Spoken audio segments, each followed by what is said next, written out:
There are some fine mineral specimens in this flat box here. Let's have a closer look at some of them.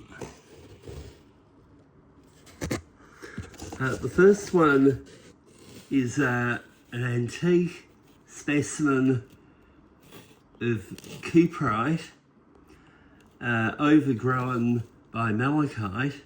And this is from Broken Hill in New South Wales. There is also probably a little bit of native copper in the innards of this specimen as well.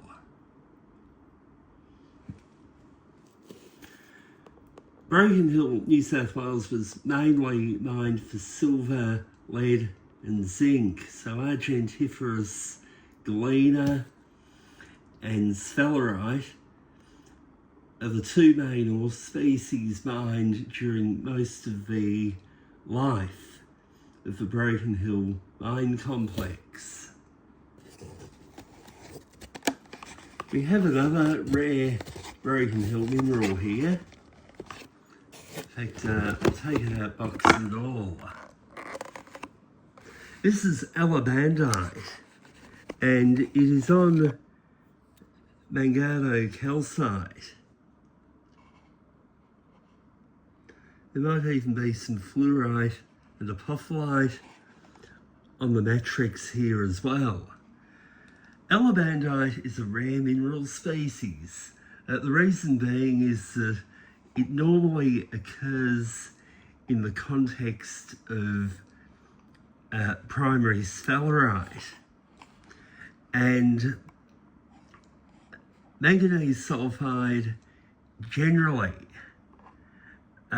forms a type of solid solution series with sphalerite. So that is why it is so rare to get alabandite or large groups of crystals like this. Not sure what the species on the surface is. It could be native sulfur, could be calcite. Most alabandite specimens are not recovered on matrix either.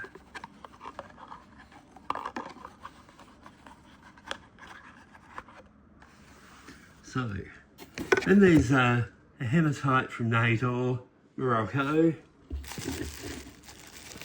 a specimen of chalcopyrite from the Moonta Wallaroo mines in South Australia. This was mined during the 19th century. Conocalcite with a spray of white calcite crystals. This is from Mapimi. A fine Wulfenite miniature from Wim Creek in Western Australia. This one is more burnt orange than most Wim Creek Wulfenite. A fine V-shaped and part reticulated Cerussite twin, or twins, and encrusted by microscopic crystals of Anglesite.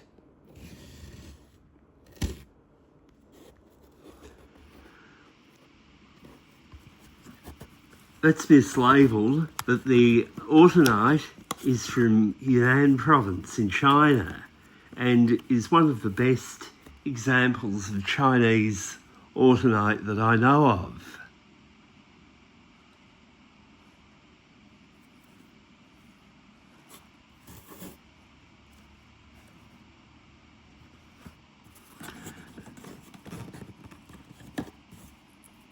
Chalcopyrite is a common mineral. In fact, it is the most commonly mined copper ore species. But really well crystallised chalcopyrite with sharp crystals like this is really quite rare, or certainly much rarer than massive chalcopyrite, which makes up the bulk of chalcopyrite production. This one is from Yaogan Shan in Yunnan province. It's a good size, very sharp crystals, razor sharp in fact.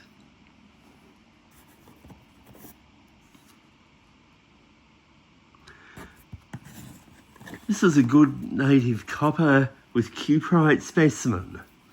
Now this one is from Boddington in Western Australia. You can see that the cuprite crystals are cherry red and they're about 5 millimetres in, or maybe, yeah, some are up to about 1 centimetre in diameter even. They are sharp steel grey crystals but with cherry red interiors. And they have overgrown a matrix of native copper. Interestingly, Boddington Mine is Australia's most productive gold mine, or it pours more gold ingots or however gold is prepared nowadays, but Boddington produces more refined gold than any other Australian gold mine. So it's even overtaken the Kalgoorlie super pit, which is a big open cut mine. Boddington is also a copper mine, so copper and gold. And yeah, with the increase in gold values, Boddington is an even bigger, more important mine than ever.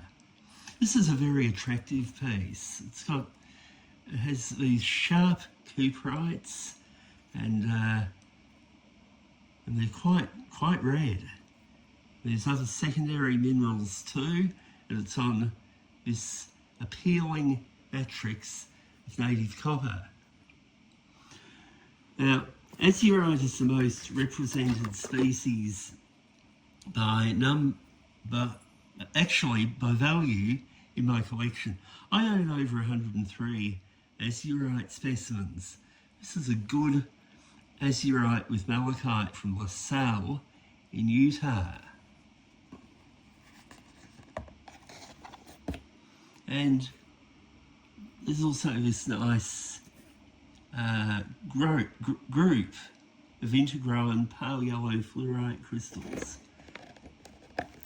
I just like showing off my collection. Now, these pieces aren't really for sale, but I'm more likely to trade than sell. So welcome visitors to Melbourne to do mineral barters. So this is not a sales pitch, it is more of a barter pitch.